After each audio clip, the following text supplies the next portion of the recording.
Que vont devenir les églises normandes? Telle était la question qui a réuni au Centre culturel de Cerisy-la-Salle beaucoup de personnalités intéressées par ce sujet.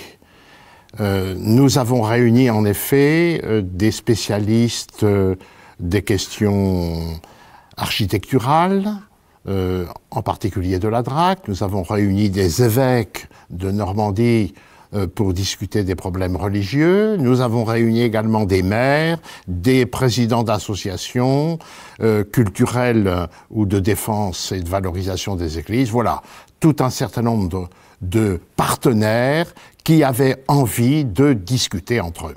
Il y a un vrai problème à la fois politique, problème religieux, problème financier en particulier pour les maires et pour l'État lui-même. Donc il fallait essayer d'envisager des solutions.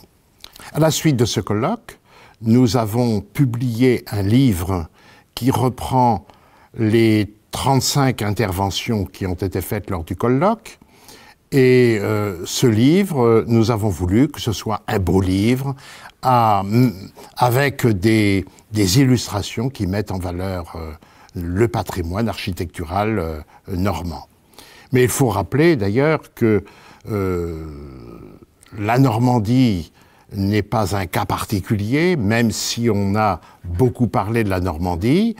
On a invité également des Anglais et des Canadiens qui nous ont parlé de leurs problèmes également avec leurs édifices religieux et certains ont évoqué des solutions radicales, en particulier de nombreuses ventes d'églises qui sont transformées en salles de sport, voire en piscine. Dans ce livre, il y a plusieurs parties. La première partie représente une partie théorique dans la mesure où nous avons voulu redéfinir les principes de la laïcité, la loi de 1905 avec toute la jurisprudence. De même, un expert est venu nous parler du droit canon et des règles de l'affectation et de la désaffectation dans le cadre de l'Église.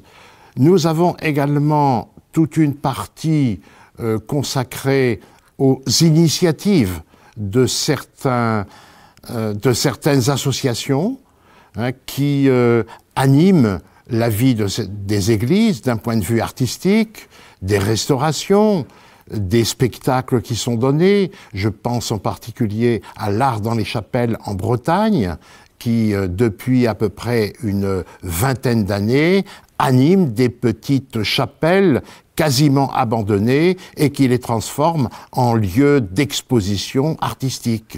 Et cette expérience de la vallée de Pontivy, de la région de Pontivy plus exactement, attire à peu près 100 à 150 000 personnes chaque année, ce qui redonne vie à des édifices complètement abandonnés.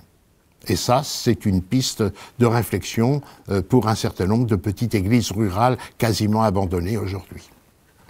Une autre partie du livre est consacrée aux inventaires nombreux qui sont faits dans tous les diocèses, en association avec à la fois l'Église et la direction régionale des affaires culturelles, pour assurer le sauvetage de tout un patrimoine matériel qui est enfermé dans les églises, soit des tableaux, soit des statues, soit des vêtements liturgiques. Et cela est un élément important dans la sauvegarde du patrimoine.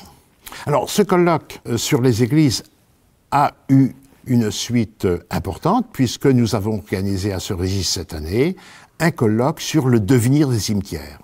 Évidemment, le problème des cimetières ne se pose pas dans les mêmes termes que celui des églises, parce qu'il y a actuellement un développement important de l'incinération qui rend en quelque sorte caduques toutes les créations de nouveaux cimetières que l'on pensait être trop petits pour les décades à venir.